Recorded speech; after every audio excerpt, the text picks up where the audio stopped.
আমি তো তাদের কাছ থেকেও আনুগত্যের অঙ্গীকার গ্রহণ করেছিলাম, যারা বলে আমরা খ্রিস্টান সম্প্রদায়ের লোক। অতঃপর এরাও সে অঙ্গীকার সম্পর্কিত অধিকাংশ কথা ভুলে গেল, যা তাদের স্মরণ করানো হয়েছিল। সুতরাং আমিও তাদের পরস্পরের মধ্যে কিয়ামত পর্যন্ত এক স্থায়ী শত্রুতা ও বিদ্বেষের বীজ বপন করে দিলাম। অচিরেই আল্লাহ তাআলা তাদের বলে দেবেন, দুনিয়ার জীবনে তারা যা কিছু উদ্ভাবন করত। হে আহলে কিতাবরা, তোমাদের কাছে আমার পক্ষ থেকে রসূল এসেছে। আগের কিতাবে যা কিছু তোমরা এতদিন গোপন করে রেখেছিলে তার বহু কিছুই সে তোমাদের বলে দিচ্ছে, আবার অনেক কিছু সে এড়িয়েও যাচ্ছে। তোমাদের কাছে এখন তো আল্লাহর পক্ষ থেকে আলোকবর্তিকা এবং সুস্পষ্ট কেতাবও এসে হাজির হয়েছে।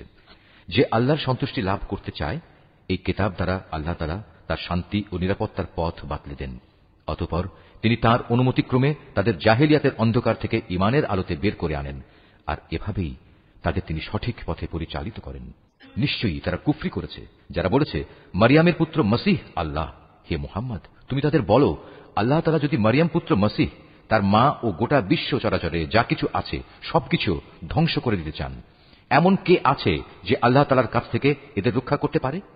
এই আকাশমালা, ভূমণ্ডল ও এর মধ্যবর্তী স্থানে যা কিছু আছে তার সার্বভৌমত্ব এককভাবে আল্লাহ তাআলার জন্যই নির্দিষ্ট। তিনি যা ইচ্ছা তাই সৃষ্টি করেন। আল্লাহ তাআলা সকল বিষয়ের উপর একক ক্ষমতাবান। ইহুদি ও খ্রিস্টানরা বলে আমরা আল্লাহর সন্তান এবং তার প্রিয় পাত্র। তুমি তাদের বলো, তাহলে তিনি কেন তোমাদের গুনাহের জন্য তোমাদের দণ্ড প্রদান করবেন? মূলত তোমরা সবাই হচ্ছ আল্লাহর সৃষ্টি করা কতিপয় মানুষ। আল্লাহ তাআলা তার বান্দাদের যাকে ইচ্ছা ক্ষমা করে দেন, আবার যাকে ইচ্ছা তিনি শাস্তি প্রদান করেন।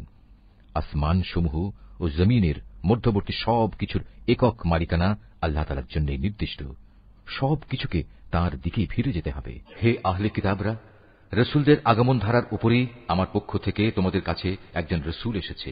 সে তোমাদের জন্য আমার কথাগুলো সুস্পষ্টভাবে বর্ণনা করছে, যাতে করে তোমরা বিচারের কাঠগড়ায় দাঁড়িয়ে একথা বলতে না পারো যে কই আমাদের কাছে জান্নাতের সুসংবাদ বহনকারী ও জাহান্নামের সতর্ককারী হিসেবে কেউ তো আগমন করেনি।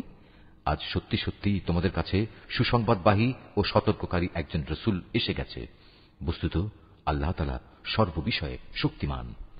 স্মরণ করো যখন মূসা তার জাতিকে বলেছিল, হে আমার সম্প্রদায় লোকেরা, আল্লাহ তাআলা তোমাদের উপর যে নিয়ামত নাজিল করেছেন